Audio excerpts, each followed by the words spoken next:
to episode 2 of In the Draft by the ADS Racing Network. Yesterday's race at Pocono was definitely a wild one. All the fans would probably describe it as lots of wrecks and pit strategy as normal. So let's talk about the race a little bit.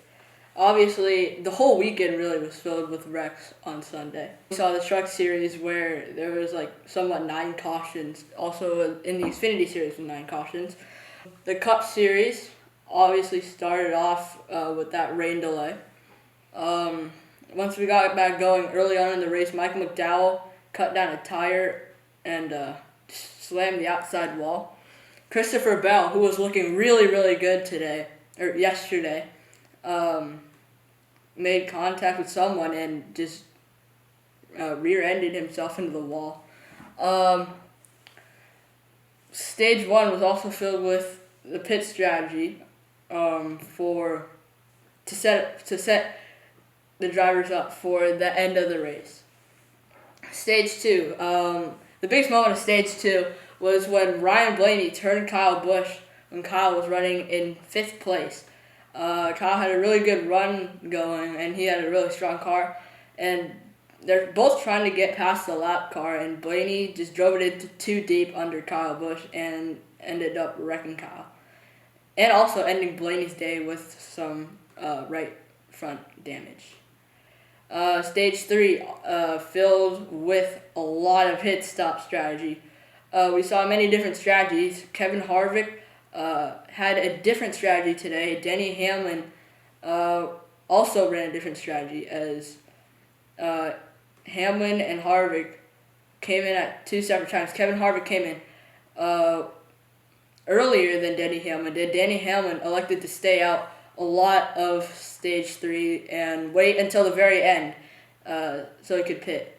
The gap was somewhat 18 seconds between Harvick and Hamlin. Keselowski was the leader at that time, so Keselowski came into pit. Hamlin inherited the lead. When Hamlin came down pit road, he took 2 tires and fuel. Hamlin didn't actually need to take 2 tires, as you could hear Mike Joy and Jeff Gordon questioning the call by his crew to take 2 tires on that stop. But ultimately, he got out in front of Kevin Harvick because Kevin Harvick got stuck up in some lap traffic. It was deja vu all over again, but the opposite way around. Hamlin finishing first, Kevin Harvick finishing second. And there's another really interesting battle of the line between Clint Boyer and Alex Bowman. They slammed off of each other about 3 times there coming to the finish. The race as a whole was a great race for Pocono. We saw actually a lot of action, a lot of passing. We saw a lot more wrecks than usual at Pocono. We would normally see this amount of wrecks in the lower divisions where you don't have as much experience at Pocono, which is probably the trickiest track in the circuit. The best driver, that is what everyone is questioning right now. The best driver is definitely between 3 drivers. Joey Logano has been strong, but he just hasn't been consistent throughout this whole year. He has had some up and down streaks this season.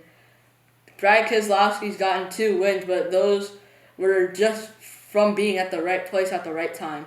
Remember that win that he had in Charlotte where Chase Elliott pitted and the rest of the field stayed out.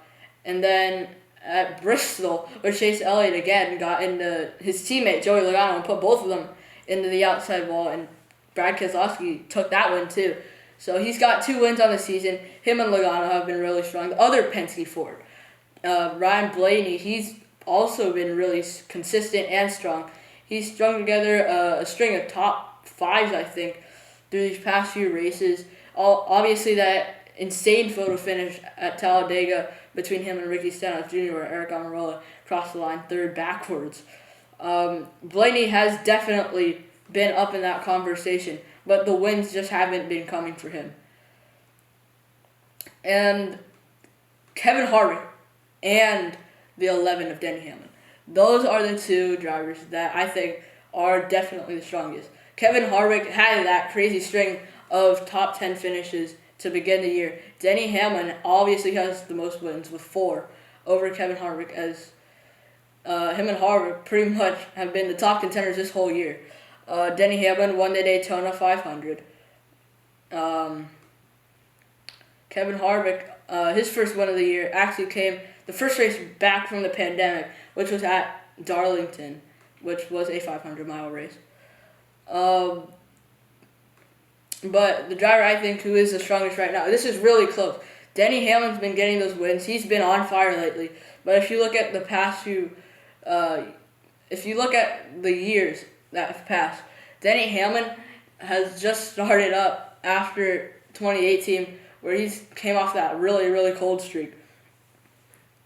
Kevin Harvick had a few wins in 2019, which kind of carried over to this year as he carried that momentum throughout the first few races of the season.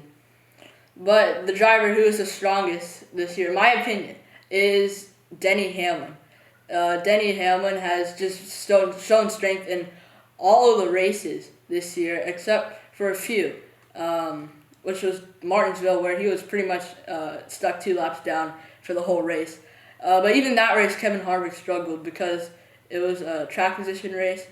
No one had known what the track was going to be like. You were either going to nail the setup or just completely flop on the setup. So, yeah, that was my opinion on who's the best driver in NASCAR right now. And it is Denny Hamlin, that Joe Gibbs number 11 Toyota. So that is it for this episode of In the Draft, presented by the ADS. Next episode, we'll have a new segment for all you fantasy NASCAR players out there, like me, where it's pretty much I give you all my picks and why. That'll either be coming on Wednesday or on Thursday. Thank you for watching, and I hope you enjoyed. See you next time.